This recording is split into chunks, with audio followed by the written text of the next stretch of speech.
अगर आप ये वाली वीडियो देख रहे हो तो इसके पीछे दो ही मकसद हो सकते हैं। इधर आपने ग्रेजुएशन कंप्लीट कर ली या फिर आप ग्रेजुएशन कर रहे हो, या फिर आप 12th के बाद के बच्चे हो जो स्टडी अब्रॉड का प्लान कर रहे हो, बट आपके मन में क्यूरियोसिटी जगी पड़ी कि जो ग्रेजुएशन के बाद के बच्चे कर सकते हैं वो हम लोग नहीं कर सकते। कौन सी चीज़ ऐसी? हाँ, बताओ बताओ। तो मैं आपको बताना चाहता हूँ कि कनाडा में दो तरह के बच्चे आते हैं, जिन्होंने इधर 12th कंप्लीट कर लिए या फिर जो ग्रेजुएशन के बाद आ रहे हैं। ए, ए, अरे मेरा मतलब कि स्टडी के पर्पज से या फिर सेटल होने के पर्पज से। हेलो, बॉन्जोर, नमस्ते, सत Shri Akal, Adaab. My name is Abhishek Jadav and you guys are watching Lost Indian. तो आपका अगर स्टडी अब्रॉड का प्लान चल रहा है या फिर कोई कंट्री में मूव होने का प्लान चल रहा है, let's suppose UK, US, Canada, Australia, New Zealand, बहुत सारी कंट्रीज है। अगर आपका वहां जाने का प्लान चल रहा है तो आपके दिमाग में बहुत सारे ख्याल आते होंगे। क्या ग्रेजुएशन के बाद कहीं और कंट्री में मूव होना वर्थ इट होगा? हाँ होगा। होगा? हाँ, हाँ या ना, ये कैसे पता चलेगा? तो आपको ये वीडियो एंड तक देखनी होगी, फिर ही आपके दिमाग में थोड़ी सी क्लैरिटी आ जाएगी कि क्या मुझे ये डिसीजन लेना चाहिए या नहीं। अगर आप 12th के बाद मूव होना चाहते हो तो उसके ऊपर मैंने एक ऑलरेडी मेरे चैनल पे वीडियो बना दिया, आप जाके जरूर चेकआउट कर सकते हो। अगर आप मेरे चैनल पर नए हो तो कृपया करके वीडियो को अभी पॉज करो और सब्सक्राइब बटन पे जाके क्लिक करिए and don't forget to hit that bell icon, मतलब कि नेक्स्ट टाइम जब भी मैं वीडियो पोस्ट करूंगा आपको उसकी नोटिफिकेशन पहले आ जाएगी। तो बिना किसी टाइम वेस्ट किए आज की वीडियो को हम शुरुआत करते हैं।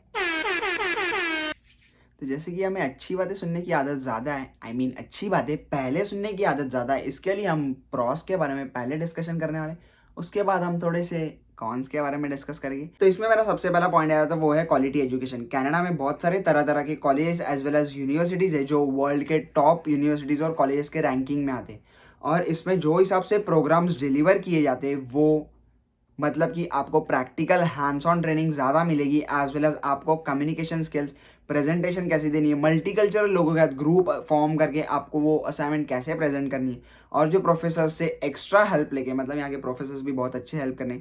तो ये चीज़ मेरे को आपको एक एग्जांपल देके एक्सप्लेन करनी है। लेट्स सपोज आपने आपके होम कंट्री से बीटेक करी है मैकेनिकल इंजीनियरिंग में और आप मूव होना चाहते हो कनाडा में। आपने कनाडा के लिए इधर पोस्ट ग्रेजुएशन डिप्लोमा का कोर्स चूज कर लिया या फिर आप कोई मास्टर्स का प्रोग्राम चूज कर लेते हो। उसके बाद जब भी आप यहाँ पे स्टडी स्टार्ट करते हो तभी जो स्टडीज़ होती है आपकी मैकेनिकल इंजीनियरिंग की, वो आपके पहले वाले स्टडीज से रिलेटेड है। मतलब कि आपने यहाँ पे जो कोर्स पढ़ाई किए थे उनका बेनिफिट आपको यहाँ पे होगा। इन शॉर्ट कि आपको जिस करियर में, मतलब कि जिस पाथ में आपको खुद का करियर बिल्ड करना है उसमें आपको आसानी होगी, मतलब कि आपको खुद के फील्ड में जॉब करने के चांसेस बढ़ जाते हैं। बल्कि इसका एक डिसएडवांटेज जो 12th के बच्चों में क्या होता है, जिनको पता नहीं होता है कि एग्जैक्टली उन्हें क्या करना है, इन शॉर्ट की उन्हें गाइडेंस नहीं होती है, उनको पता नहीं होता है मेरे को कौन से पाथ में, कौन से सब्जेक्ट में मेरा स्पेशलाइजेशन करना है, सो दैट मैं मेरा करियर उसमें बिल्ड कर पाऊँ। तो ये एक सबसे बड़ा बेनिफिट ग्रेजुएशन करने वाले बच्चों को होता है। आप जब भी 3-4 साल की डिग्री करते हो तभी आपकी एज ऑलमोस्ट 21-22 ईयर्स की हो जाती है। और उसमें मैं बताना चाहता हूँ कि अगर आपने जो 3-4 साल में जो पापड़ बेले उसका बेनिफिट कभी होना चाहिए ज़िंदगी में, तो जब भी आप कनाडा मूव हो जाओगे उसके बाद आपको वो बेनिफिट दिखने लग जाएगी कि मैंने डिग्री की है तभी मैं कितने सारे लोगों को जूझते आया हूँ। इन शॉर्ट कि मैंने कितने सारे सेमेस्टर्स अटेंड किए, कितनी सारी एग्जाम्स दिए, कैसे प्रैक्टिकल्स दिए, कैसे सबमिशन किया है और कैसे चीज़ों को डील किया है। इन शॉर्ट इतने सारे प्रॉब्लम्स को एक साथ डील करना, वो आपका जो एक्सपीरियंस है वो आपको यहाँ पे काम आएगा। मतलब कि मैं बताना चाहता हूँ कि जो मैच्योरिटी की लेवल है वो ग्रेजुएशन किए हुए बच्चों में थोड़ी ज़्यादा आ जाती है। अभी ये पॉइंट को आप गलत मत लेना, मतलब कि मेरे को बताना है कि आपको जो आपका एक्सपीरियंस है वो खुद ही हेल्प करेगा यहाँ पे आने के बाद। जैसे कि आप गैस कर लो कि वो बंदा कैसा है या फिर उसका बिहेवियर कैसा है। आप जब भी ग्रुप असाइनमेंट करोगे तभी कितना लोगों पे ट्रस्ट करना है, या फिर कौन सी चीज़ आपके लिए वायरस है और कौन सी चीज़ आपके लिए रियल सपोर्टर, ये आप खुद ब खुद ही डिसाइड कर सकते हो। ये चीज़ की थोड़ी सी कमी जो 12th के बाद के बच्चे हैं उनमें रह जाती है, क्योंकि उन्होंने इतनी दुनिया नहीं घूमी है, नहीं देखी है, या फिर इतने लोगों के साथ उन लोग नहीं रहे। तो इन शॉर्ट वो चीज़ का बैचलर्स किए हुए लोगों को बेनिफिट हो जाता है। ये मेरा एक पर्सनल एक्सपीरियंस है। तो अभी ना मैं आपके साथ एक इंपॉर्टेंट और प्रैक्टिकल चीज़ डिस्कस करना चाहता हूँ। इसके बारे में आपकी कुछ भी ओपिनियन और राय रही आप कमेंट करके बता सकते हो, सो दैट मेरे को पता चले कि whether the thing which I am explaining to you guys is correct और नॉट। तो लेट्स सपोज आपने आपके होम कंट्री में ग्रेजुएशन कंप्लीट कर ली, तो 3 तरह के बच्चे होते हैं जो ग्रेजुएशन करने का तुरंत जॉब ढूंढ लेते हैं। सेकंड, जो ग्रेजुएशन करने के बाद सोचते हैं कि मैं इधर मास्टर्स कर लूँ या फिर पोस्ट ग्रेजुएशन डिप्लोमा कर लूँ या फिर मेरे फील्ड में मैं थोड़ी हायर स्टडीज़ कर लूँ। नंबर 3, जो सोचते हैं कि मैं ग्रेजुएशन कर लिया अभी मैं स्टडी अब्रॉड कर लूँ या फिर कोई और कंट्री में मूव हो जाऊँ। तो ये तीनों कैटेगरीज में से जो फर्स्ट वाला है उसको हम स्किप कर देते। जो सेकंड वाला है उसमें मैं आपके साथ डिस्कस करना चाहता हूँ। लेट्स सपोज आपने मास्टर्स कर लिया आपके होम कंट्री में, उसके बाद आपको जो जॉब मिलेगी वो आपको 35,000, 40,000, 50,000, मैक्स टू मैक्स 60,000 स्टार्टिंग होगी। यहाँ पे आपको एक बात आ जाती है कि आप ये जॉब करते करते जब भी आपको एक पोजीशन आनी है, इन शॉर्ट आपको प्रमोशन चाहिए, उसके लिए आपको मिनिमम 2 साल लग जाएंगे। तब तक आपकी एज हो जाएगी 26-27 ईयर्स। और ये 27 ईयर्स में अपने घर वाले की मेंटेलिटी क्या हो जाती है कि इधर आप मैरिज कर लो या फिर आप सेटल हो जाओ, क्योंकि यही यही वक्त है आपको सेट होने का। कोविड के बाद से जितनी महंगाई बढ़ रही है उसमें आपको लग रहा है कि वो 80,000 में आप आपके फैमिली को सेटिस्फाई कर पाओगे, या फिर ईयरली आपको घूमने जाना है या कहीं फिर प्लान करना है फैमिली को लेके जाना, या फिर आपको खुद का घर बाय करना है, तो क्या आप वो चीज़ कर सकते हो? पर्सनली मेरे हिसाब से तो ये चीज़ के लिए नो है। अभी आते हैं जो थर्ड कैटेगरी हमने डिस्कस की। लेट्स सपोज कोई बंदा बाहर मूव होने का प्लान कर रहा है। I know it's not that easy, but अगर बाहर आने के बाद आपको स्टडीज़ के लिए जो इन्वेस्टमेंट कर रहे हो वो तभी आप बहुत ज़्यादा मतलब टूट जाओगे कि लाइक इतनी सारी इन्वेस्टमेंट हम कहाँ से करें, ऑलरेडी आपके पास बहुत ज़्यादा लोन हो जाएगी। बट यहाँ पे आने के बाद जो हिसाब से आप अर्न करोगे वो हिसाब से आप खुद का लोन वो जल्दी रीपे कर पाओगे। इन शॉर्ट अगर आपने ये इंडिया में जो स्टडीज़ की थी या फिर आपके होम कंट्री में जो स्टडीज़ की थी तभी लोन लिया था, वो पे करने में आपको धीरे धीरे टाइम लग गया, बट यहाँ पे लोन पे करने के चांसेस आपके बढ़ जाते हैं। और आपको कोई और कंट्री में मतलब कि थर्ड कंट्री में मूव होना है, वहाँ पे भी मूव हो सकते हो, या फिर आप खुद का एक्सपोजर बढ़ा के या फिर खुद का एक्सपीरियंस बढ़ा के तरह तरह के लोगों के साथ काम कर सकते हो। और आपके जो प्रमोशन के चांसेस है वो आपके 27-28 ईयर्स तक अच्छे रहेंगे, तभी आपकी सैलरी ऑलमोस्ट 1,50,000 तक हो सकती है। ये मेरी एक प्रोबेबिलिटी है, मैं सोच रहा हूँ। अगर आपको इसमें से कुछ भी बात गलत लगती है आप कमेंट करके बता सकते हो, सो दैट मेरे को पता चले। तो इसमें ना बेसिकली एक रिस्क फैक्टर है, बट वो रिस्क फैक्टर अगर आपने पार कर लिया तो आपके पास प्रोबेबिलिटी बढ़ जाती है कि आप इधर खुद के दम पे खड़े हो जाओ, मतलब इंडिपेंडेंट हो जाओ, या फिर आप खुद की कार खरीद लो, खुद का घर खरीद लो, फैमिली को ट्रिप पे लेके जाओ साल में एक बार, या फिर खुद की लाइफ सेट कर लो फैमिली के साथ। तो अभी का जो पॉइंट है ना वो कनाडा के रिगार्डिंग बहुत ज़्यादा इंपॉर्टेंट है। क्यों? बिकॉज मैं आपको बताना चाहता हूँ 99.9% स्टूडेंट जो है वो यहाँ पे स्टडी के बहाने क्यों आते हैं? बिकॉज कनाडा की गवर्नमेंट आपको वर्क परमिट ऑफर करती है। इन शॉर्ट आपकी स्टडीज़ कंप्लीट होने के बाद आपको कनाडा में स्टे करने का टाइम मिलता है और आप यहाँ पे वर्क परमिट के लिए अप्लाई कर सकते हो। और उसमें से मेजॉरिटी ऑफ द बच्चे 2 ईयर का प्रोग्राम चूज करते हैं, जिसका बेनिफिट ये हो जाता है कि कैनेडियन गवर्नमेंट आपको 2+3 का ऑप्शन देती है। इन शॉर्ट 3 ईयर का वर्क परमिट मिलने के चांसेस बढ़ जाते हैं। सिंपल वे में बात करना चाहो तो आपके पास 5 साल हो जाते हैं और इस 5 साल के अंदर लोग अपना जुगाड़ करके कनाडा का पीआर ले ही लेते हैं। तो अगर आपको ये मेरी बात झूठ लग रही है या फिर आपका यही प्लान है तो सच सच कमेंट करके बताना। मतलब कि कैनेडियन गवर्नमेंट आपको जो वर्क परमिट ऑफर करती है उसके वजह से आपके कनाडा में रहने के चांसेस बढ़ जाते हैं, और आपने जो लोन लिए या फिर आपको जो लोन रीपे करनी है और यहाँ पे सेटल होना है या पीआर लेनी है या फैमिली को इन्वाइट करना है, ये सारी पॉसिबिलिटी बढ़ जाती है। तो इसके बाद का पॉइंट आ जाता है वो है कि जॉब फैक्टर। तो अभी मैं बताना चाहूँ कि आपने ग्रेजुएशन की है या फिर आपने जो डिग्री की है आपके होम कंट्री में, उसमें कहीं ना कहीं आपने कोऑप की होगी या फिर इंटर्नशिप की होगी। वो इंटर्नशिप का बेनिफिट या फिर ग्रेजुएशन करने के बाद आपने कहीं पे जॉब किया होगा, वो जॉब एक्सपीरियंस आपको कनाडा में जॉब दिलाने में ईजी हो जाता है। क्यों? बिकॉज अगर आपने कोऑप की है आपके फील्ड में तो आपको बेसिक नॉलेज आ जाता है कि क्या है इंडस्ट्री में एग्जैक्टली। अगर आपने ग्रेजुएशन करने के बाद कहीं पे जॉब की है या कोई ऑर्गेनाइजेशन में आपने थोड़े टाइम के लिए सीखने के लिए एज अ इंटर्न भी गए हो, तो आपको पता चल जाता है कि मेरे को कौन से फैक्टर पे ज़्यादा ध्यान देना और मेरे को किस में मेरा करियर बिल्ड करना है। इन शॉर्ट वो जो आपका एक्सपीरियंस है वो कनाडा में आने के बाद आपको खुद के फील्ड में जॉब दिलाने में बहुत ज़्यादा हेल्प करेगा। बिकॉज 12 के बच्चे जो होते हैं उनके पास एक्सपीरियंस नहीं होता है, तो उनको पता नहीं होता है कि एग्जैक्टली हमें करना क्या है।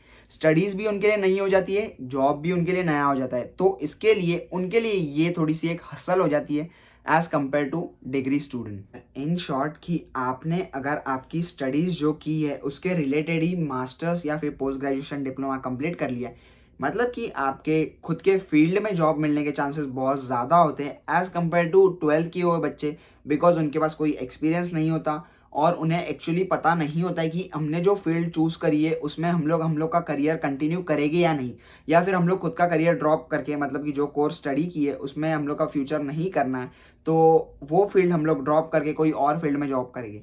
तो जो डिग्री किए हुए स्टूडेंट्स हैं उनकी अगर रिलेटेड स्टडी होगी तो उनको जॉब मिलने के एज वेल एज पैकेज मतलब जो होगा वो आपका बहुत ज़्यादा होगा एज कम्पेयर टू 12th किए हुए बच्चे। और यही अच्छे पैकेज और गुड जॉब फैक्टर की वजह से आपको एक कनाडा में सेटल होने में बहुत ज़्यादा हेल्प हो जाएगी, जिसका बेनिफिट आपके फैमिली को बहुत जल्दी ही हो सकता है। इन शॉर्ट कि आप आपके फैमिली को भी स्पॉन्सर कर सकते हो। तो अभी जो पॉइंट मैं डिस्कस करने वाला हूँ उसके बारे में मैं बताना चाहूँ तो कोई लोग एग्री हो गए, बहुत सारे लोग डिसएग्री भी हो गए, but it's all about money management. मेरे को आपको ये बताना है कि जब भी आप खुद की इंडिपेंडेंट लाइफ स्टार्ट करते हो तभी आपको एक बेसिक चीज़ पता होनी चाहिए कि मेरा मंथली बजट इतना होना चाहिए और मेरी अर्निंग इतनी होगी तो मेरे उसमें से कितने बचेंगे और फ्यूचर के लिए मेरे को कैसे सेव करने, मतलब कि कोई भी इफ़ इन केस प्रॉब्लम आ जाती है तो वो मैं कैसे सॉल्व कर पाऊँगा।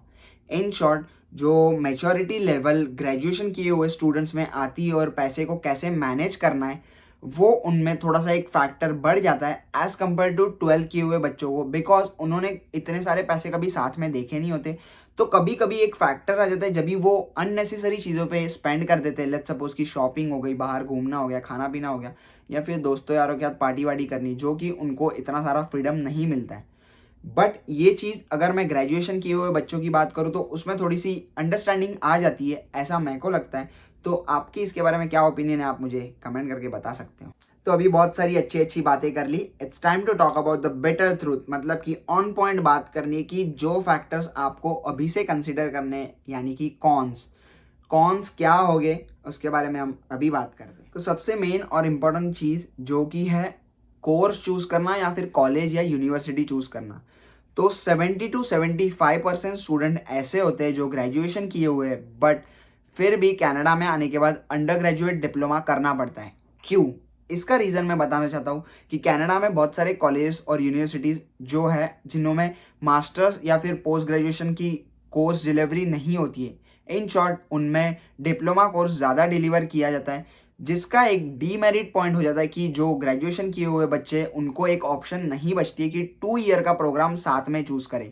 तो कनाडा में जो कॉलेज और यूनिवर्सिटी है जो मास्टर्स या फिर पीजीडीएम जो डिलीवर करते हैं उनका प्रोग्राम यूजुअली 1 ईयर का होता है, जिसका एक ड्रॉबैक की बात मैं करना चाहूँ तो बच्चों को क्या करना पड़ता है कि लाइक 1 ईयर का कोर्स कोई और कॉलेज में कर ले, फिर 1 ईयर का कोर्स कोई और कॉलेज में कर ले। इन शॉर्ट कि आपने ग्रेजुएशन अगर कोई फील्ड में की है तो उसके रिलेटेड के दोनों कोर्स आपको मास्टर्स के मिलने थोड़े से मुश्किल हो जाते हैं। मैं ना नहीं कह रहा हूँ बट थोड़े से मुश्किल।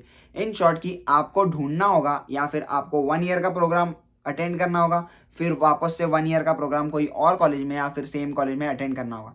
तो ये एक सबसे बड़ा ड्रॉबैक फैक्टर ग्रेजुएशन के बच्चों के लिए हो जाता है। तो अभी जो सेकंड पॉइंट आ जाता है वो है एज फैक्टर। अभी पता नहीं ये पॉइंट आप पॉजिटिव वे में लोगे या फिर नेगेटिव वे में, ये डिपेंड करता है हर एक फैमिली टू फैमिली। अगर आपकी एज ज़्यादा बढ़ते जा रही है तो फैमिली का प्रेशर हो जाता है कि रिस्पॉन्सिबिलिटी ले लो, मैरिज कर लो या फिर जो भी चीज़ है वो डिपेंड करता है। बट मैं बताना चाहता हूँ कि ये एज फैक्टर के भी पॉइंट्स वेरी करते हैं। ये एज फैक्टर के बारे में मैं अगर बात करूँ तो कई कई बार आपको ये एज फैक्टर के पॉजिटिव साइड्स भी होगी, कई कई बार इसकी नेगेटिव साइड भी होगी। इन शॉर्ट कि जब भी आप पीआर के लिए अप्लाई करते हो तभी कनाडा में जब भी पीआर का जो कैलकुलेशन सिस्टम है या फिर एक्सप्रेस एंट्री में जब भी आपकी फाइल लगाते हो तभी आपके एज के आपको पॉइंट्स मिलते हैं। अगर आपकी एज पर्टिकुलर जो रेशियो होगा उसके बीच में होगी तो आपको पॉइंट्स ज़्यादा मिलेंगे, या फिर अगर आपकी एज उससे ज़्यादा होगी तो आपके फिर उसको कम पॉइंट मिलेंगे। तो ये एक भी फैक्टर आपको कंसिडर करना होगा।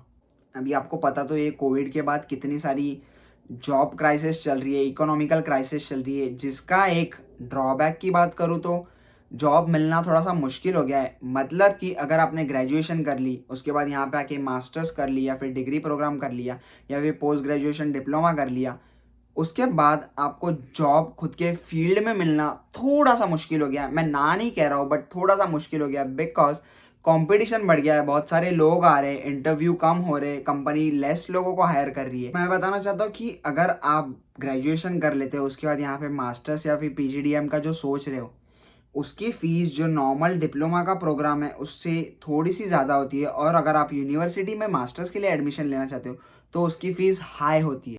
इन शॉर्ट आपको जो मास्टर्स या फिर पीजीडीएम के लिए जो पे करना है अमाउंट वो ज़्यादा होगा एज़ कम्पेयर टू डिप्लोमा का प्रोग्राम।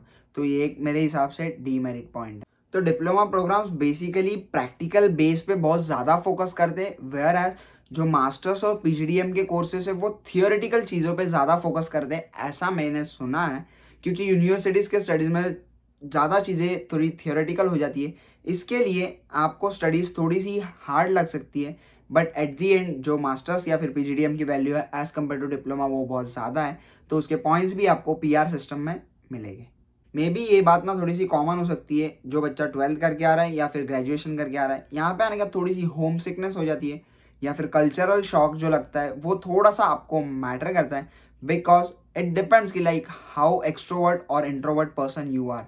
तो मेरे हिसाब से ये एक होम सिकनेस का जो इशू है वो दोनों में थोड़ा देख सकता है। तो ये थी मेरी video all about moving to Canada after your graduation. तो क्या आपको ये वीडियो यहाँ तक देखने के बाद लग रहा है कि ग्रेजुएशन के बाद आना वर्थ इट होगा या नहीं?